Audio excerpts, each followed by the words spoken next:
Typologie des risques. Alors, pour commencer, qu'est-ce qu'un risque? Un risque peut être défini comme étant la probabilité plus ou moins grande de voir une menace informatique se transformer en un événement réel entraînant une perte. La perte de quoi? La perte des données, la perte du matériel, la perte des logiciels, la perte de l'infrastructure entière. Qu'est-ce qui peut entraîner ces pertes? Ça peut être le vol, ça peut être des catastrophes naturelles, ça peut être des technologies mal configurées, ça peut être le non-respect des lois et des réglementations. Nous allons noter donc que les risques informatiques peuvent être d'origine diverse. Il est donc important de mesurer ces risques non seulement en fonction de la probabilité ou de la fréquence de leur apparition, mais aussi en fonction de leur origine. C'est pourquoi donc la typologie des risques a pour mission ici de catégoriser les risques. Et c'est pourquoi donc le premier risque que nous allons étudier, qui est un risque très important et que nous négligeons le plus souvent, c'est le risque humain. Et donc, le risque humain concerne les utilisateurs, mais également les informaticiens eux-mêmes. Qu'est-ce que l'informaticien, qu'est-ce que l'utilisateur peut faire sur l'infrastructure qui peut être un événement à risque? Généralement, on parle d'accident, c'est-à-dire un utilisateur peut mal saisir une donnée, c'est un risque. Un utilisateur peut mal exploiter un outil informatique, c'est un risque. Et donc, on va donc dire que pour les risques humains, on aura des risques accidentels qui sont liés, c'est-à-dire des risques accidentels ou de maladresse. Et donc, comme toute activité, les humains commettent toujours des erreurs et il leur arrive donc plus d'exécuter des traitements non souhaités. C'est-à-dire quelqu'un exécute quelque chose qu'il ne voulait pas. Peut-être en voulant faire quelque chose, ça n'a même pas sur le clavier. Ça, c'est une maladresse. Il effectue des actions non volontaires. C'est-à-dire, il exécute des programmes ou bien il lance des applications sans le vouloir. Il y a également des risques intentionnels. C'est-à-dire, lui, à cause de quelque chose, à cause d'un mauvais traitement, lui se permet, par exemple, de débrancher le disque dur de sauvegarde ou bien de saboter l'outil informatique qu'il utilise. Ça, ce sont les risques intentionnels. Il y a également ce qu'on appelle l'inconscience, qui est attribué à l'ignorance. Et donc, qui est toujours un risque humain. Vous savez que de nombreux utilisateurs d'outils informatiques sont encore des inconscients. Ce n'est pas parce qu'ils sont aptes à utiliser les smartphones et autres qu'on va dire qu'ils sont aptes à appliquer des procédures de sécurité. C'est pourquoi donc il est très important, il est même conseillé à chaque fois d'appeler à la conscience de l'utilisateur face à une action qu'il veut entreprendre vis-à-vis de l'infrastructure. L'autre catégorie de risques que nous allons étudier ici, c'est le risque naturel. Ça, ce sont des risques qu'on ne peut pas prédire a priori, mais qu'on doit prévoir dans notre politique de sécurité pour pouvoir assurer la continuité d'activité s'il y a incendie, s'il y a séisme ou bien s'il y a inondation. L'autre catégorie des risques, c'est les risques techniques ou technologiques. Et donc là, ce sont des risques liés à l'ensemble des outils matériels et logiciels, environnementaux et procéduraux qu'on utilise pour concevoir notre infrastructure et pour déployer des solutions de sécurité. Et le dernier type de risque, la dernière catégorie, c'est le risque juridique. Et c'est ici la plupart, c'est-à-dire que bon nombre de nos sociétés, de nos organisations achètent des licences d'exploitation, achètent des solutions avec des licences d'exploitation, mais ne lisent pas le contenu du contrat. On peut être tenu, on peut ne pas observer un terme du contrat, et puis ça ça cause des dommages dans notre infrastructure. C'est également un risque, tout en notant qu'un risque, c'est un événement réel qui peut ou bien qui entraîne une perte dans notre infrastructure. Technique de collecte d'informations sensibles. Qu'est-ce qu'une information sensible? C'est quoi la collecte d'informations? Alors, on va noter que la collecte d'informations est une technique de hacking qui consiste à analyser l'ensemble d'un groupe ou d'une entreprise afin de récolter le plus d'informations possible de celui-ci, ainsi que de ses employés. Et donc, pour réaliser une collecte d'informations sensibles, les hackers utilisent 3 techniques, notamment le footprinting, le scamming, l'énumération.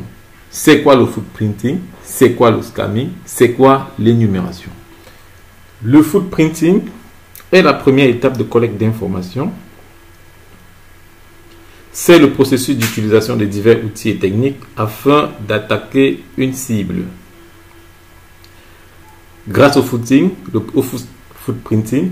le hacker fait une recherche dite de Who-is afin de trouver autant d'informations possibles sur le réseau de l'entreprise. Il commence par se focaliser sur des recherches de petites sections qui composent l'entreprise, c'est-à-dire des sections qui composent l'entreprise, des sections qui ont des failles et que l'entreprise stocke souvent une grande partie d'informations. Et donc le footprinting, avec l'attaque de footprinting, les hackers vont faire ces petites recherches-là. Ces recherches donc se baseront principalement sur quoi? Ça va se baser sur des tables DNS, et c'est ce grâce à l'usage des commandes NSLOOKUP et DIG ou d'autres services pour effectuer des transferts de domaines pour trouver les noms des machines et des systèmes d'exploitation utilisés au sein de l'entreprise. Et donc, entre autres, ils recherchent des informations critiques telles que des noms de domaine, tels que les adresses IP, tels que les services TCP et UDP.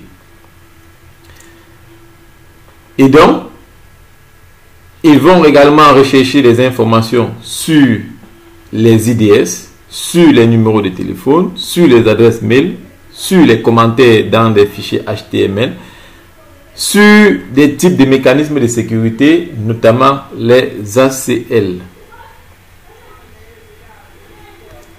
Et donc, comment se cacher? Donc, se cacher pour éviter la divulgation des informations grâce à l'attaque de footprinting. Il faut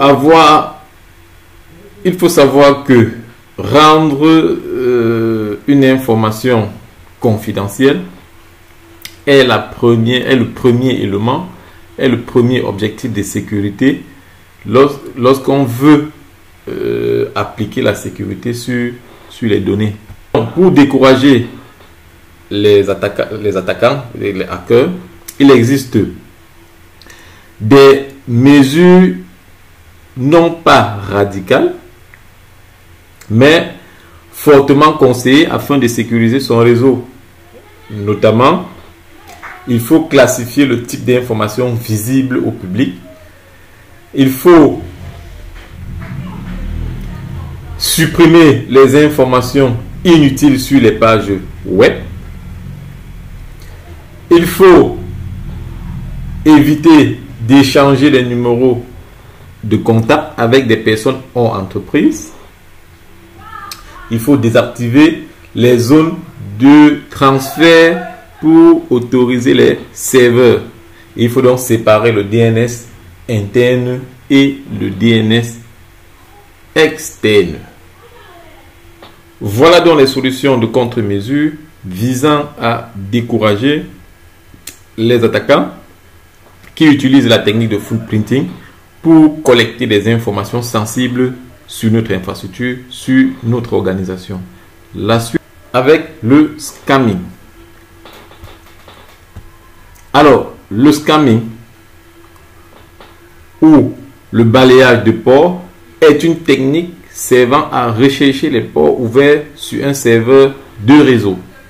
L'objectif est d'identifier les services TCP/UDP et les systèmes d'exploitation, ainsi que les versions des applications et des services pour exploiter les failles. Cette technique est utilisée par les administrateurs des systèmes informatiques pour contrôler la sécurité des serveurs sur leur réseau. La même technique est aussi utilisée par des pirates pour tenter de trouver des failles dans des systèmes informatiques. Et donc, lorsqu'on utilise le balayage de port, c'est pour effectuer sur un système, c'est-à-dire sur le système d'un tiers, une tentative d'intrusion.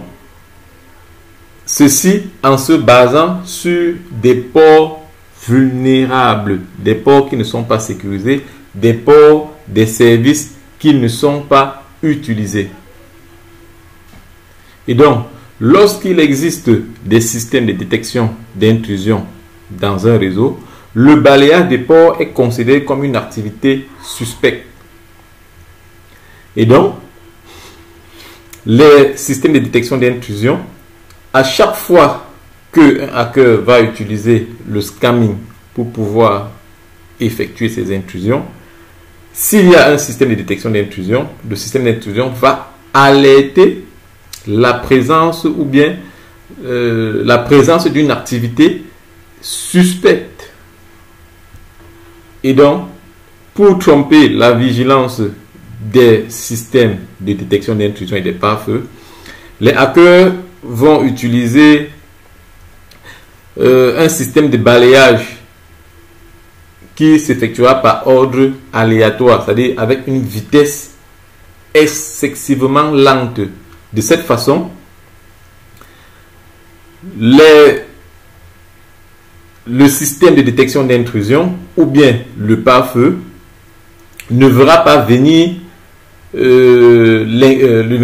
l'attaque s'il y a plusieurs demandes qui vont s'effectuer sur le réseau, ou même, bien sur le pare-feu, ou bien sur le système de détection d'intrusion, pendant que le processus de balayage soit en cours d'exécution. Il existe plusieurs logiciels qu'on utilise pour le balayage, notamment PingSuite, Fping, Nmap, Armitage sur Linux. Vous avez PortScan, Hping2, ainsi de suite. Comment donc se protéger du scamming? Voici les recommandations, voici les best pratiques. Vous devez d'abord